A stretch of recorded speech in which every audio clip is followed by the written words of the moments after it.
चलिए बच्चों देखिए, आज जो है एक नया टॉपिक शुरू करने जा रहे हैं। जैसा कि सबको पता है, हम लोग जो है कोण पढ़ चुके हैं ना। ज्यामिति में हम लोग जो है कोण पढ़ चुके हैं, कोण क्या होता है और रेखाएं बिंदुएं सबको बारे में पढ़ चुके हैं ना। तो चांदे की सहायता से कोण बनाना भी पढ़ चुके हैं हम लोग। तो कोण वाला टॉपिक जो है खत्म हो गया है। तो आज जो है हम लोग को पढ़ना है एक नया टॉपिक। क्या नाम है? त्रिभुज, जिसको इंग्लिश में बोलते हैं ट्रायंगल। क्या बोलते हैं? ट्रायंगल, ठीक ना। त्रिभुज को इंग्लिश में बोलते हैं ट्रायंगल। तो इसी के बारे में पढ़ना है। अब जैसे आप लोग देखे होंगे समोसा, देखे हो ना। उसमें कितना कोना होता है? 3 कोना होता है। तो मतलब कोई भी आकृति जिसमें 3 कोना, देखिए उदाहरण कहलाएगा त्रिभुज का। मतलब जिसमें 3 भुजाएं हों, ऐसी आकृति जो 3 भुजाओं से घिरी हुई हो, जो 3 भुजाओं से बनी हुई हो, उसे क्या बोलेंगे? त्रिभुज बोलेंगे। जैसे देखो यहाँ देखिए सब लोग, ये मान लो है, ये देखो, ये मान लो मैं इसका नाम रख दे रहा हूं ए, ठीक ना। इसका नाम बी, इसका नाम सी। देखो 3 भुजाएं हैं। 3 भुजा कौन सी? भुजा का नाम लिख दे रहे, देखो भुजा कौन सी भुजा है? पहला ए बी, ठीक ना, ए बी। अब दूसरा भुजा कौन सी है? B C. तीसरा भुजा कौन सी है? सी ए कहो चाहे एसी कहो, दोनों बात एक ही है, ठीक ना। तो एसी हम लिख दे रहे हैं, ठीक ना, जो बोलने में अच्छा लगता है। क्यों? क्योंकि ए पहले आता है, इसलिए एसी लिखो भी ज्यादा ठीक रहेगा। सी ए लिखोगे तो बिल्कुल बात नहीं, लेकिन एसी लिखिए, ठीक ना। तो 3 भुजा कौन सी हो गई? ए बी, बी सी और ए सी। सी ए या ए सी, ठीक ना। ये 3 भुजा हो गई। तो कोई भी त्रिभुज होगा उसमें कितनी भुजाएं होंगी? 3। सबको क्लियर हो गया ना? 3 भुजाएं होंगी, ठीक ना। और दूसरी चीज देखिए, इसमें जो है 3 अंतःकोण होंगे। कितने अंतःकोण? 3 अंतःकोण, मतलब अंदर के कोण। कितने अंदर के कोण होंगे? 3। देखो एक ये हो गया, एक ये हो गया और ये हो गया। पहला, दूसरा, तीसरा, ये लिख दे रहे हैं यहाँ पर। पहला कोण, यहाँ पर दूसरा कोण, यहाँ पर तीसरा, ठीक ना। अब देखिए कोण को लिखने का तरीका कैसे लिखते हैं। अगर मान लीजिए पहले कोण को लिखना हुआ तो हम कैसे लिखेंगे? देखिए कोण का चिन्ह हमने उस दिन बताया था ना। ऐसे बताया था, ऐसे बताया था, ऐसे बताया था ना। बताया था नहीं बताया था? ऐसे बताया था। तो ऐसे चिन्ह लगाएंगे कोण का, फिर लिखेंगे जिस पर कोण बनता रहेगा, जिसका नाम लिखा रहेगा उसको बीच में लिखेंगे। जैसे इसको लिखना है तो कैसे लिखेंगे? सी ए बी। इसी से मिलकर बन रहा है, इस भुजा से और इस भुजा से मिलकर ये कोण बन रहा है ना। तो क्या करेंगे? सी ए बी, क्या हो जाएगा? सी ए बी। ये हो गया एक कोण, ये वाला पहला कोण, ठीक ना। फिर दूसरा कोण अगर हम लिखना चाहें इसको तो क्या लिखेंगे? A B C. क्या हो जाएगा? ए बी सी, क्योंकि कोण बी पर बन रहा है इसलिए बी को बीच में लिखेंगे। क्या लिख देंगे? कोण ए बी सी, ठीक। फिर तीसरा कोण इसको लिखना है, इसको कैसे लिखेंगे? इसको चाहे इस तरह लिख दें ए सी बी, चाहे लिख दें बी सी ए, कुछ भी लिख सकते हैं। क्या लिखें? बी सी ए। बी सी चलो वही लिख दे रहे हैं, कोण बी सी ए। 3 कोण हो गया और तीनों अंतःकोण है, अंदर के कोण है ना, बाहर को कोई कोण है नहीं। बाहर की कोण बनेगा, लेकिन हम बाहर की कोण की भी बात नहीं कर रहे हैं। किसकी बात कर रहे हैं? अंतःकोण, मतलब जो अंदर कोण बना हुआ है। एक कोण ये हो गया, दूसरा ये हो गया, तीसरा ये। तो पहला कोण कोण सी ए बी, ये। दूसरा कोण कोण ए बी सी, ये।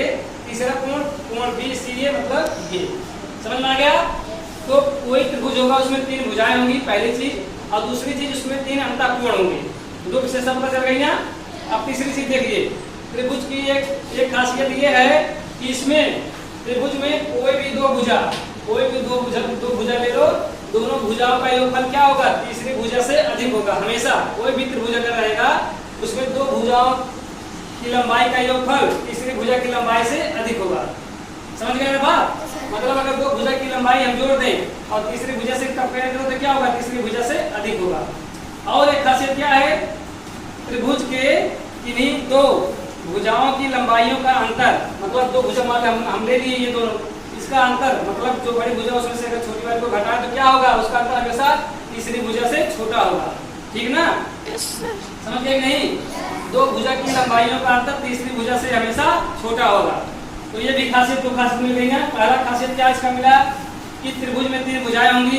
क्या होंगी? त्रिभुज में 3 भुजाएं होंगी और त्रिभुज में 3 अंतःकोण होंगे। समझ में आ गया ना। और तीसरी विशेषता ये मिली कि त्रिभुज में क्या होगा, 2 भुजाओं की लंबाइयों का योगफल तीसरी भुजा से अधिक होगा। और चौथा विशेषता ये मिली कि त्रिभुज के किन्हीं 2 भुजाओं की लंबाइयों का अंतर तीसरी भुजा से हमेशा छोटा होगा। समझ गए ना। अगर अंतर है तो छोटा होगा, ठीक, अगर दोनों का योगफल है तो क्या होगा, बड़ा होगा। समझ गए ना। अब देखो पांचवी विशेषता क्या है, इसमें त्रिभुज के अंदर जो कोण बनेंगे, 3 कोण बनेंगे ना, मतलब त्रिभुज के तीनों अंतःकोणों का योगफल कितना होगा, 180 अंश होगा। ये तीनों कोण है ना, तीनों कोणों को अगर जोड़ोगे तो 180 अंश होना चाहिए। मतलब कोण लिख दे रहे हैं CAB धन कोण ABC, ये वाला धन कोण BCA। ये कितना होगा कुल मिलाकर, 180 अंश होगा। तीनों कोणों का, तीनों अंतःकोणों का योगफल कितना होगा, 180 अंश होगा। इससे ज्यादा हो ही नहीं सकता। अगर मान लो ये 50 है, ये 40 है, ठीक ना। अगर मान लो ये 50 है, 40 है, 50 40 90, तो ये वाला कितना होगा, 90 अंश होगा, क्योंकि तभी तो तीनों मिलाकर 180 अंश होगा। अगर कोई कहते हैं बताओ ये 60 अंश है, ये जो है 70 अंश है, तो ये कितना अंश होगा, कैसे बताओगे, 60 और 70 जोड़ दोगे, 180 अंश से घटा दोगे, जो आएगा वही क्या हो जाएगा, C का मान हो जाएगा। समझ गए ना। ऐसे सवाल हम लोगों में पूछे जाते हैं और हमेशा पूछे जाएंगे, ठीक ना। तो इसको अच्छे से जानना है। अगर कोई भी त्रिभुज है उसके तीनों अंतःकोणों का योगफल कितना होगा, 180 अंश। कितना होगा, 180 अंश। सबको पता चल गया ना। Yes sir. तो देखो मैं विशेषता लिख दे रहा हूँ। पहली विशेषता 3 भुजाएं होंगी। कितनी भुजाएं, 3 भुजाएं होंगी। 3 भुजा लिख दे रहे हैं, ठीक ना। और दूसरी 3 अंतःकोण होंगे।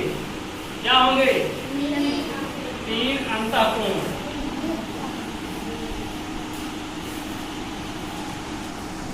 ठीक, फिर जो है तीनों अंतःकोणों का योगफल 180 अंश होगा। तीनों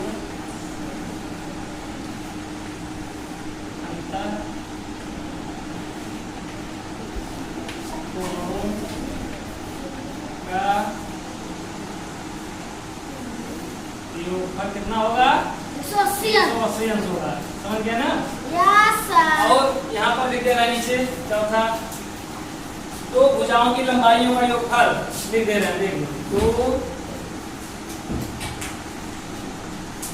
भुजाओं की लंबाइयों का योगफल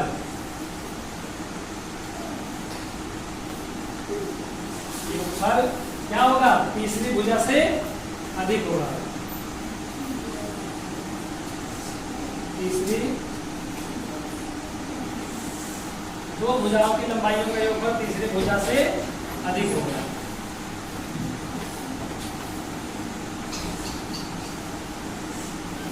ठीक ना। और क्या है, 2 भुजाओं की लंबाइयों का अंतर क्या होगा, तीसरी भुजा से कम होगा। ठीक ना। 2 भुजाओं की लंबाइयों का अंतर तीसरी भुजा से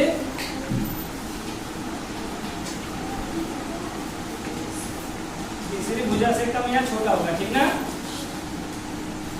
कम या छोटा लिख सकते हो, दोनों चीजें।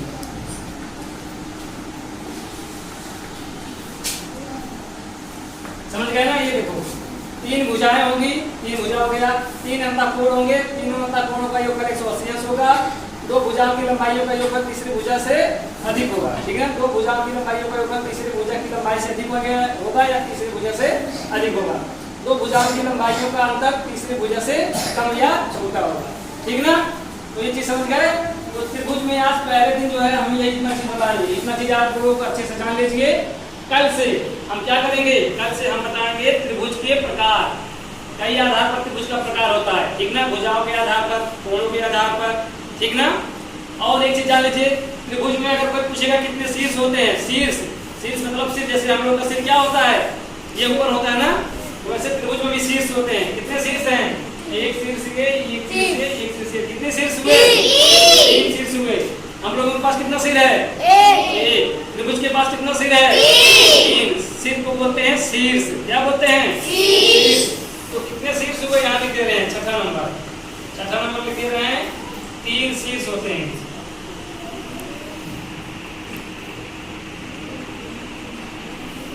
तीन शीर्ष होते हैं, ठीक ना, समझ गए। कुछ 6 विशेषता मिल गई त्रिभुज की ना।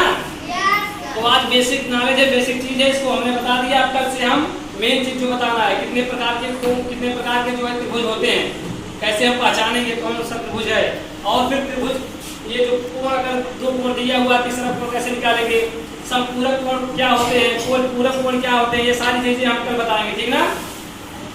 तो अगले दिन फिर हम शुरू करते हैं, ठीक। आज का वीडियो बस यहीं तक, ठीक ना। चलिए ठीक है, धन्यवाद।